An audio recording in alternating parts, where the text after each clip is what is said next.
गुरुदेव। एक बार परम पूज्य स्वामी जी महाराज ने कहानी सुनाते हुए कहा, नेपाल की तराई में दो हंस हंसनी रहते थे। उन्होंने सुना कि भारतवर्ष में पंचायती राज्य हो गया है, सभी लोग बड़े खुशहाल हैं, तो सैर करने के लिए निकले। उड़ते उड़ते भारत में आए और जब मध्य प्रदेश की ओर पहुँचे तो शाम हो गई। दोनों ने वहीं विश्राम करने का विचार किया और एक जंगल में पेड़ पर टिक गए। रात में हंसनी ने हंस से पूछा कि ये इतना बड़ा जंगल सूखा और उजाड़ है, इसका क्या कारण है? सामने एक उल्लू बैठा था। हंस ने उल्लू की ओर इशारा करते हुए हंसनी से कहा कि इस जंगल को उसी बदमाश ने बर्बाद किया है। उल्लू हंस की बात सुनकर बहुत क्रोधित हुआ, लेकिन कुछ बोला नहीं। सुबह जब हंस हंसनी उड़कर चलने लगे तो उल्लू जाकर खड़ा हो गया और बोला कि ऐ हंस, ये हंसनी मेरी बीवी है, इसको कहाँ लिए जा रहे हो? हंस ने कहा कि ये तो मेरी बीवी है, तुम्हारी कहाँ? बस हो गई टकरार। फिर हंस ने कहा कि इसका न्याय कैसे होगा?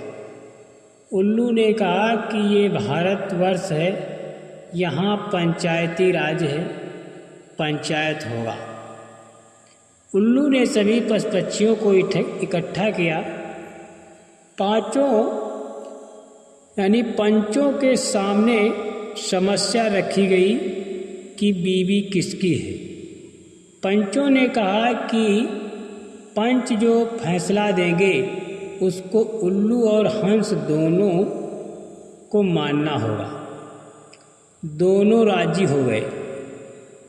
कहा पंच विचार करके फैसला देंगे।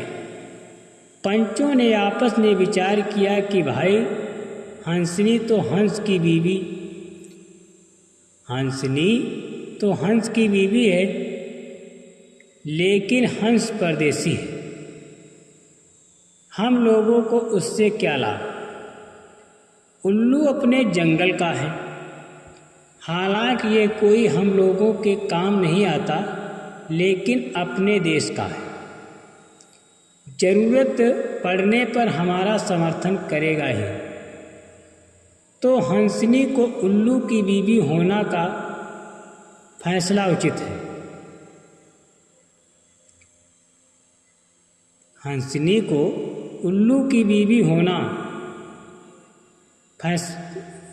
फैसला उचित है। सभी पंचों ने यही राय पास हो गया। पंचों ने फैसला दिया कि हंसनी उल्लू की बीवी है। इसके बाद सभी पंच चले गए। बेचारा हंस दुखित होकर नेपाल की ओर उड़ा।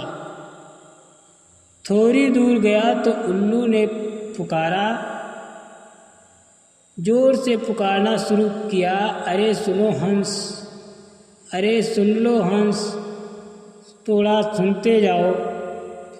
लेकिन हंस नहीं सुना। फिर उल्लू दौड़ कर गया और हंस को वापस बुला लाया। कहा कि देखो दुखी मत हो, ये हंसनी को रखकर मैं क्या करूँगा? ये तुम्हारी बीवी है, इसे ले जाओ। कल जो तुमने कहा कि बदमाश ने इस जंगल को बर्बाद किया है, तो तुमको अब जानना चाहिए कि इस जंगल को मैंने नहीं बल्कि इन बदमाशों ने ही बर्बाद किया है। अब तुम जाओ, अपने राज्य को वापस जाओ। भारत में अब न्याय नहीं है।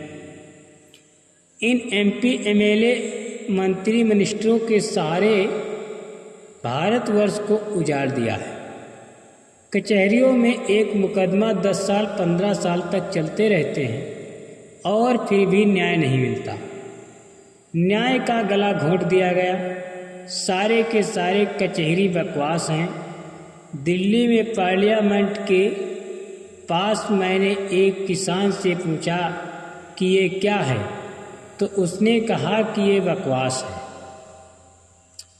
भविष्य में ऐसी सभी कचहरी समाप्त हो जाएंगी, वकीलों का पेशा समाप्त हो जाएगा, चलता फिरता न्यायालय होगा, तुरंत सच्चा न्याय होगा, दूध का दूध पानी का पानी।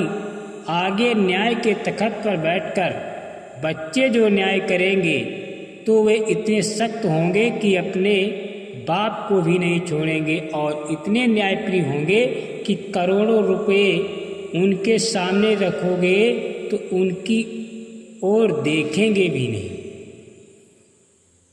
स्वामी जी महाराज ने कहा कि आगे ऐसा होगा।